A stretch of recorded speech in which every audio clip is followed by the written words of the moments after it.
ஊடகங்களுக்கு எதிரான தாக்குதலை கண்டித்து சென்னையில் பல்வேறு கட்சிகள் சார்பில் ஆர்ப்பாட்டம் நடைபெற்றது. சென்னை வள்ளுவர் கோட்டம் அருகே நடைபெற்ற இந்த ஆர்ப்பாட்டத்தில் மார்க்சிஸ்ட் கம்யூனிஸ்ட் கட்சியின் மாநில செயலாளர் ஜி ராமகிருஷ்ணன், திராவிடர் கழக தலைவர் கி வீரமணி, விடுதலை சிறுத்தைகள் கட்சி தலைவர் திருமாவளவன், தமிழ் மாநில காங்கிரஸ் கட்சியின் மூத்த தலைவர் பீட்டர் அல்போன்ஸ், மனிதநேய மக்கள் கட்சி எம்எல்ஏ ஜவாஹிருல்லா உள்ளிட்டோர் கலந்து கொண்டனர். அப்போது பேசிய அனைவரும் மத்தியில் பாஜக அரசு பொறுப்பேற்றவுடன் இந்துத்துவ அமைப்புகளின் ஆதிக்கம் தலை தூக்கிவிட்டதாக குற்றம் சாட்டினர்.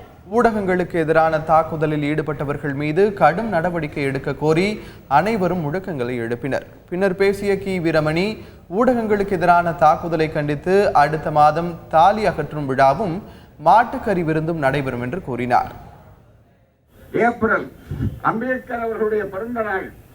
அந்த நாளில் சென்னையில் பெரியார் திடலில் தாலி அகற்றுகின்ற விழாவை எங்கள் பெண்கள் நிகழ்ச்சி முன்னாலே நடத்துவார்கள்.